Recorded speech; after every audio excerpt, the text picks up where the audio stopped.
Dear viewers, আসসালামু আলাইকুম। আজকে আপনাদের মাঝে নিয়ে এলাম হাইব্রিড মাগুর মাছের পোনা। এটি 1 কেজিতে 500 লাইনের হাইব্রিড মাগুর মাছের পোনা। যারা অরিজিনাল চকলেট কালার হাইব্রিড মাগুর মাছের পোনা খুঁজছেন তাদের জন্য এই ভিডিওটি। আপনারা সম্পূর্ণ ভিডিওটি ধৈর্য সহকারে দেখবেন, কেউ কেটে কেটে দেখবেন না।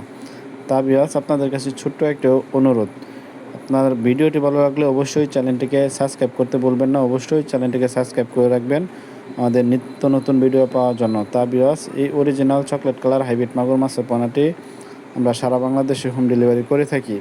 এটির সাইজ হচ্ছে পুরো 2 থেকে 2.5 ইঞ্চি সাইজের অরিজিনাল চকলেট কালার হাইব্রিড মাগুর মাছের পোনা। এই অরিজিনাল চকলেট কালার হাইব্রিড মাগুর মাছের পোনা যাদের প্রয়োজন তারা অবশ্যই আমাদের স্ক্রিনে দেওয়া নাম্বারে যোগাযোগ করতে পারেন।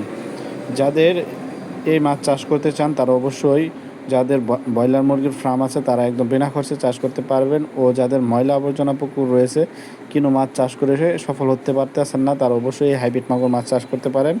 এই হাইব্রিড মাগুর মাছটি যে কিন্তু নোংরা আবর্জনা পুকুরে চাষ করে স্বাবলম্বী হতে পারবেন একদম কম খরচে। তা ভিউয়ার্স, এই অরিজিনাল চকলেট কালার হাইব্রিড মাগুর মাছের পোনাটি আমাদের কাছ থেকে বিভিন্ন সাইজের পোনা সংগ্রহ করতে পারবেন, যেমন 1.5 ইঞ্চি, 1.5-2 ইঞ্চি, 3 ইঞ্চি, 4 ইঞ্চি, 5 ইঞ্চি পর্যন্ত অ্যাভেলেবেল মাছের পোনা ক্রয় করতে পারবেন। আর এই মাছটি আমরা সারা বাংলাদেশে হোম ডেলিভারির মাধ্যমে দিয়ে থাকি। আপনারা চাইলে আমাদের সরাসরি হ্যাচারি থেকে এসেও সংগ্রহ করে দেখে নিতে পারবেন। তা ভিউয়ার্স, এই হাইব্রিড মাগুর মাছটি যারা চাষ করতে আগ্রহী তারা অবশ্যই আমাদের স্ক্রিনে দেওয়া নাম্বারে যোগাযোগ করবেন ও পরামর্শের মাধ্যমে আমাদের কাছ থেকে সীমিত প্রাইজে এই মাছের পোনাটি সংগ্রহ করতে পারবেন। এই মাছটি চাষ করতে হলে কোনো পুকুর প্রস্তুত প্রয়োজন পড়ে না, যে কোনো নোংরা আবর্জনা পুকুরে চাষ করে স্বাবলম্বী হতে পারবেন।